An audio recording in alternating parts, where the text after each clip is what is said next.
तेनालीराम की कहानी। तेनालीराम लिंगाचार्युल का जन्म 16वीं सदी के प्रारंभ में थुमलुरु गांव में एक तेलगी भट्ट ब्राह्मण परिवार में हुआ था। हालांकि एक लोकप्रिय धारणानुसार उनका जन्म तेनाली नामक गांव में हुआ था। तेनालीराम का जन्म नाम रामकृष्ण शर्मा था।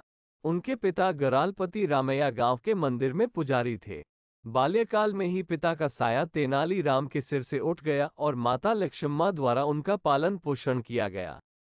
औपचारिक शिक्षा तेनालीराम ने कभी प्राप्त नहीं की, किंतु वे बचपन से ही कुशाग्र बुद्धि थे। उनकी वाक्पटुता का तो कोई जवाब ही नहीं था। नटखट तो इतने थे कि कोई भी उनकी शरारतों से बच नहीं पाता था। एक दिन तेनालीराम की भेंट गांव के एक ज्ञानी संत से हुई। संत ने उन्हें एक मंत्र देते हुए कहा, पुत्र, गांव के काली मंदिर में जाकर इस मंत्र का 1,00,000 बार जाप करो। इससे काली माता प्रसन्न हो जाएंगी और तुम्हें दर्शन देकर वरदान प्रदान करेगी। तेनालीराम तुरंत काली मंदिर गए और वहां संत द्वारा दिए मंत्र का जाप करने लगे। जैसे ही 1,00,000 जाप पूरे हुए, काली माता अपने सोमुख के भयंकर स्वरूप में उनके समक्ष प्रकट हुई। काली माता का भयंकर स्वरूप देख कोई भी सामान्य बालक भयभीत हो जाता, किंतु तेनालीराम भयभीत होने के स्थान पर जोर जोर से हंसने लगे। जब काली माता ने हंसने का कारण पूछा, तो वे बोले, माता, मेरी तो मात्र एक ही नाक है। जब मुझे जुकाम हो जाता है तो मैं तो परेशान हो जाता हूँ। आपके तो 100 मुख होने के कारण 100 नाक है और हाथ मात्र 2। मैं सोच रहा हूँ कि ऐसे में आप क्या करती होंगी। तेनालीराम के हंसमुख स्वभाव और बाल सुलभ बातें सुनकर काली माता हंस पड़ी और बोली, पुत्र, मैं तुम्हें वरदान देती हूँ कि भविष्य में तुम विकट कवि के रूप में प्रसिद्ध होगे। तुम्हारी बातें हर किसी का मनोरंजन करेगी। वो तो ठीक है माता, लेकिन इससे मुझे क्या प्राप्त होगा? आप मुझे कोई और वरदान दीजिए। तेनालीराम बोले। तब काली माता हाथ में 2 कटोरे लेकर तेनालीराम से बोली, पुत्र, इन 2 कटोरों में से एक में ज्ञान है और दूसरे में धन। तुम्हें दोनों में से एक चुनने का अवसर प्रदान करती हूँ।